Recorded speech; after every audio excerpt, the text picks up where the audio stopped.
Welcome back to Nasdaq Trade Talks. I'm Jill Malandrino, Global Markets Reporter at Nasdaq. We're coming to you live from Inside ETFs in Hollywood, Florida. And joining us for this segment, we have Andrew Chanin. He's the CEO of ProcureAM. We're going to take a look at opportunities investing in space. Andrew, it's great to see you in a different zip code besides cold New York. And really some interesting recent space industry developments that have taken place. Absolutely.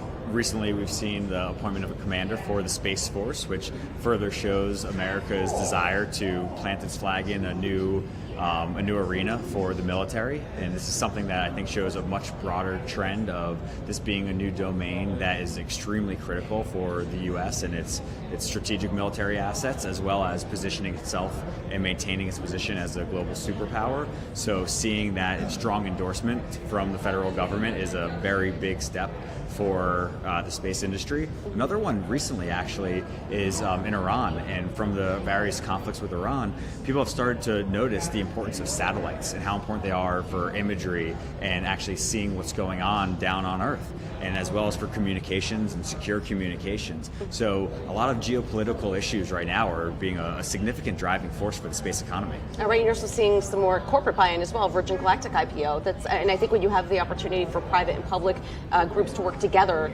that's when you can start to see things get done. Exactly. And originally in the early days of the space economy, it was predominantly funded by governments. And now you're realizing that governments still want to spend, but they're not as large of a percentage of the spender for the space economy. So you're seeing a lot of companies getting involved, creating products that aren't just for the government and military, but for consumers and businesses. And one of these big areas that we're seeing are things like 5G and the expansion of broadband communications around the world, big data, machine learning, blockchain even, and cloud computing are all areas that are significantly data intensive, and all of these things could potentially help drive the importance of satellites in that chain of command for the transfer of data from point A to point B.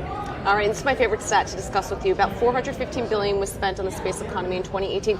Morgan Stanley thinks that could triple to $1.1 trillion by 2040. That's a big economy. And Bank of America even thinks it could reach $2.7 trillion by 2045. So I think the bigger takeaway is not just how many different research groups are thinking that space could be a very important industry going forward, but also just the fact that many of these banks are actually now building out research groups says a lot. Before, maybe they'd cover aerospace and defense and something like that, but you're actually now starting to see these groups being carved out within banks that are focused on the space industry. So something like that, I think, kind of tells you how important not just the government and the military think space are, but also the financial community, which is going to be driving a lot of investment going forward. Right, it's what you said before, that the space itself is more than just exploration and transportation, which leads us to UFO, Procure Asset Management's holdings, which is not just simply space companies, it's the entire gamut.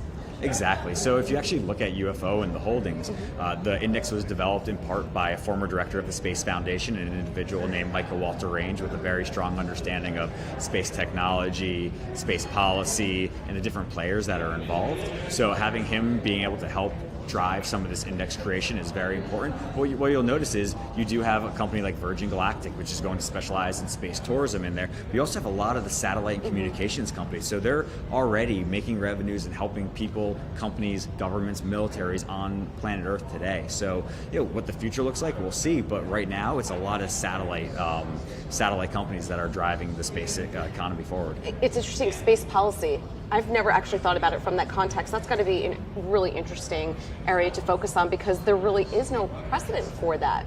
Yeah, and so much of it is, comes from governments from around the world coming to agreements, but it is kind of this white space where, so many companies, individuals, entrepreneurs, the billionaires that they talk about today, Musk, Branson, Bezos, and they have their own idea for what they want to do. So it's really exciting to see how different people that have the economic means to do so can actually try to create the change or the progress that they want to see. But certainly policy is important, because you don't want to have space pollution. If everyone just sends up a satellite, you could have way too much congestion, and that could cause more collisions, and that could actually wipe out some satellites and whatnot. And figuring out how to take away debris once it's up there so it doesn't become a threat to other space-based assets is very important. So it is it's exciting to see that people are starting to have more of a path forward and understanding what they can do in outer space, so they feel comfortable making the investments. But it's also going to be very important for different countries to play well together, so that we can all enjoy the space around us. All right, great catching up with you as always. Thanks for joining us at Inside ETFs, and thanks for joining me on Trade Talks. I'm Jill Malandrino, Global Markets Reporter at Nasdaq.